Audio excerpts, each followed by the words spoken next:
Welcome to That's Good Sports. I am Brandon Pernin, the only football anchor on earth, cheering equally for the Packers and the Falcons. Go both teams! Go both teams! Go both teams! Go both teams! Go both teams! Yeah, I'm gay for both, but I'll predict one winner by the end of this episode. That's Good Sports.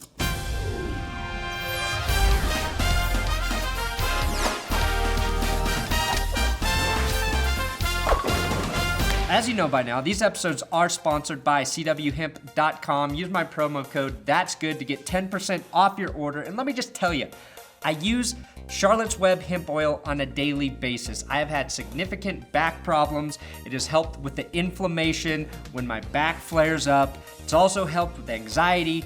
This stuff is a great and natural solution for me for these things. So if you have any of these issues, try it out. I'm telling you, I use it every day. I wouldn't have a sponsor for this show unless I believed in the product. Show them fucking love. I don't know how the Packers keep winning, but they do.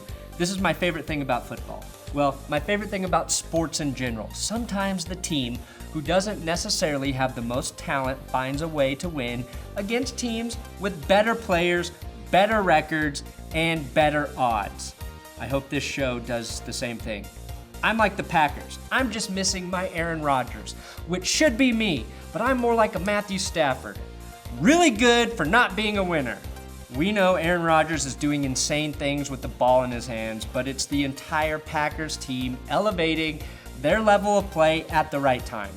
Last week, the Cowboys should have beaten the Packers. Sure, Green Bay gave up an 18-point lead, but the Cowboys made critical mistakes, penalties in places that cost them field position and momentum on like 3 separate occasions. That was the difference in the game. Well, that and giving Aaron Rodgers 35 seconds at the end of the game to get the win on 2 51-yard Mason Crosby field goals.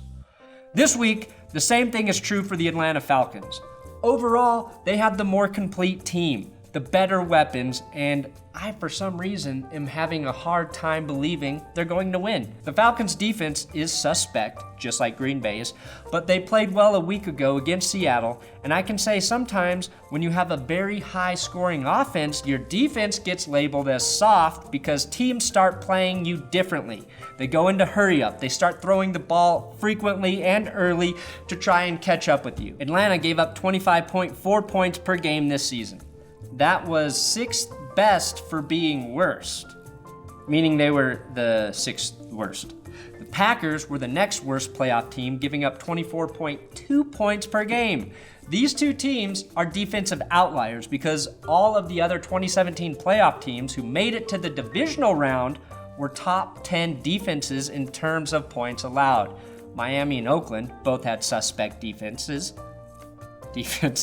In fact, the Raiders were almost identical to the Packers in many statistical categories. The only difference is Aaron Rodgers didn't break his fucking leg. My point is, this may be a high-scoring game. If you're Atlanta, it's pretty simple. Run the ball. Even though the Packers were 8th best against the run in the regular season, they are giving up over 100 yards per game in the playoffs. Atlanta, run, then throw the ball to Julio Jones. Every single time you throw it to Julio fucking Jones. Is Micah Hyde or Ladarius Gunter going to cover him? Fuck no.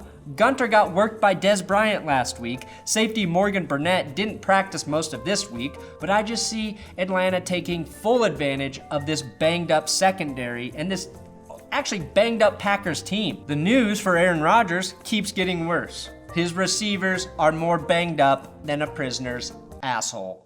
Yeah. My lady go boop bop, daddy boop bop bop, daddy go yeah, my baby go yeah.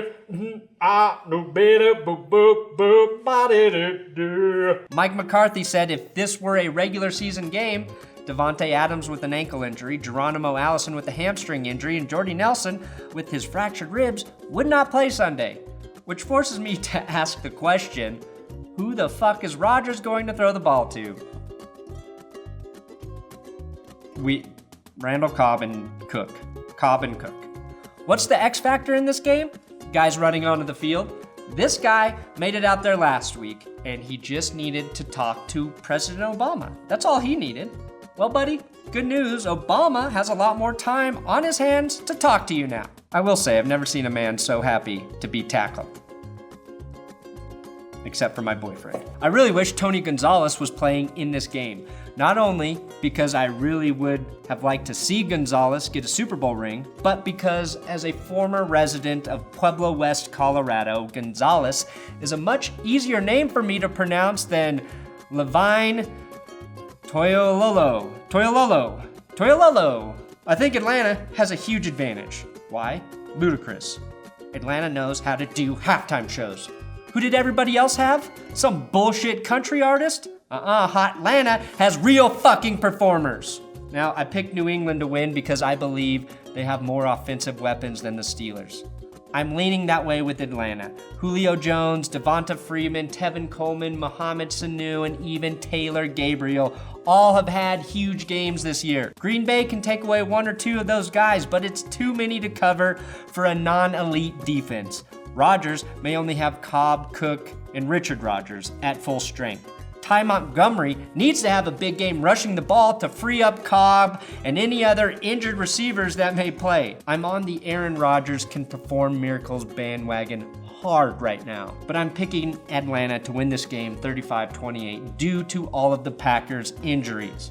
If Rodgers and the Packers find a way to win, it will be one of the most impressive, one of the greatest playoff accomplishments I have ever seen. The Packers don't win this game unless Aaron Rodgers does amazing things this weekend.